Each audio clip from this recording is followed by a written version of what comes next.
So, you've probably been told that your cat attacks you because, well, they're just mean or maybe territorial. I'm here to tell you that's completely wrong. That aggression, it's actually a desperate SOS signal, one that you are accidentally triggering every single day. And trust me, once you see the hidden detail you've been missing, you will never be able to unsee it. Yeah, that's the word right there. Misunderstood. What you're seeing as an attack, it isn't malice at all. It's a communication breakdown on an epic scale. Your cat isn't actually trying to hurt you. It's trying to tell you something important, in the only way it knows how. And we've just been getting the message totally wrong. All right, so let's really get into this. To solve this whole problem, we have to stop focusing on the teeth and the claws.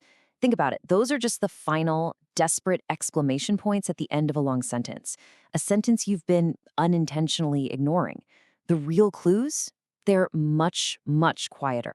And look, this is something we all feel, right? Aggression in a cat is absolutely a serious behavioral issue. But this is the key. It's a symptom, not the actual cause. You know, it's kind of like a fever. You don't just take something to lower the temperature and call it a day, do you? No, you look for the infection that's causing the fever. The bite, the scratch, that's the fever. Our job together is to find the infection. And that's exactly why it has to be taken so seriously. This isn't just about you trying to avoid getting scratched. It's because your cat's aggression is a huge red flag that something deeper is wrong. They could be scared, they could be totally overstimulated, they could even be in physical pain. Ignoring the aggression, well, that's literally like ignoring a cry for help. So the big question is, how do we actually start listening? Well, we have to learn their language. And here's the thing about cats. They are naturally conflict avoidant. I mean, they will do almost anything to avoid a real physical fight.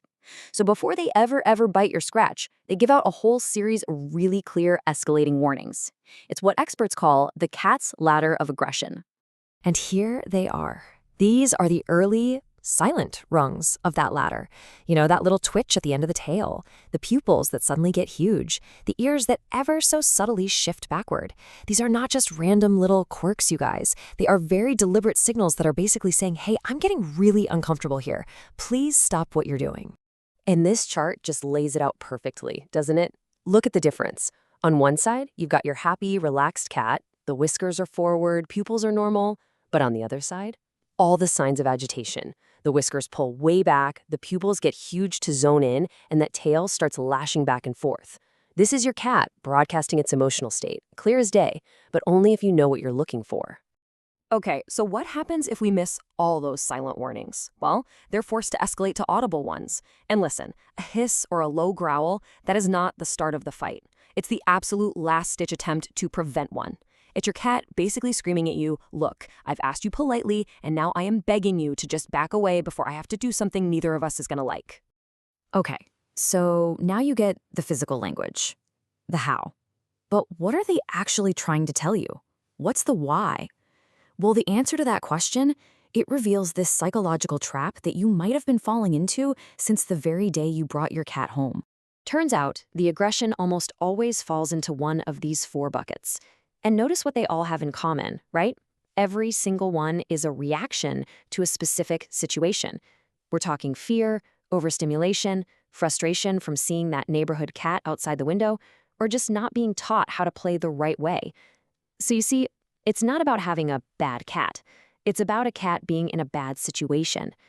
Let's zoom in on redirected aggression for a second, because this is the one that really feels like it comes out of absolutely nowhere.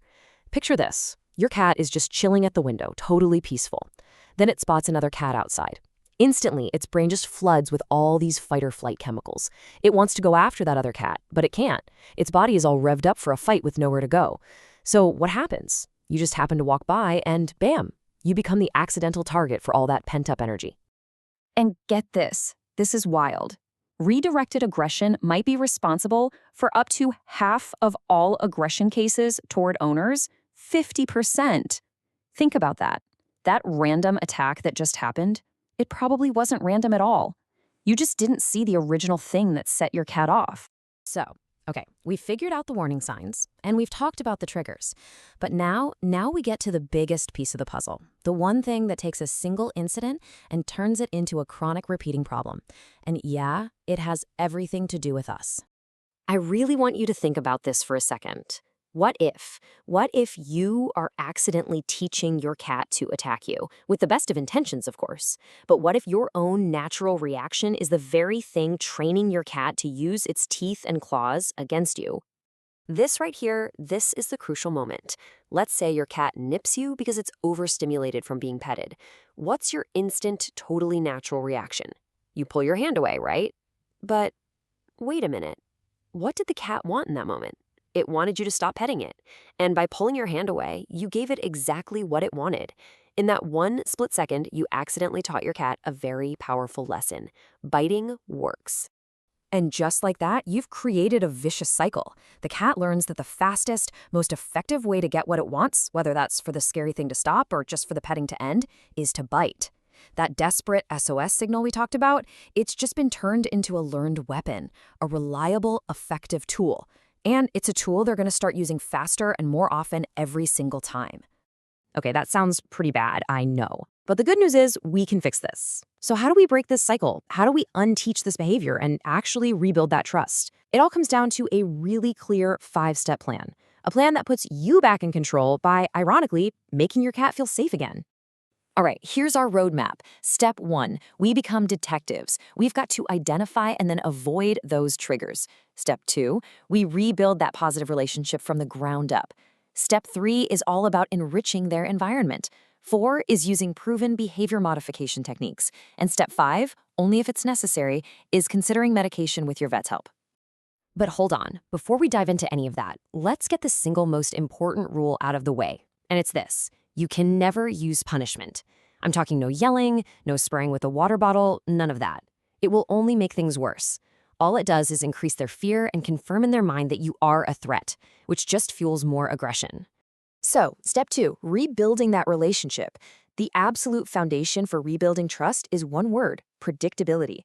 Every single interaction you have needs to follow a simple pattern. You give a cue, the cat responds, and they get a nice reward. Super important. Let the cat be the one to initiate contact.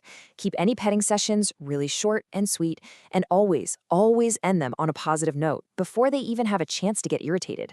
This teaches them that being with you is safe and always ends well. And really, this is the core principle of the whole thing. Predictability completely eliminates anxiety. When a cat knows what to expect from you, and it knows that what's coming is always going to be something positive, that need to use aggression to control the situation, it just melts away. So, by understanding their silent warnings, getting rid of their triggers, and, crucially, changing your own reactions, you're doing so much more than just stopping a bad behavior. You're finally, truly learning to speak their language. So, the only real question left is, now that you can speak their language, what will your cat tell you?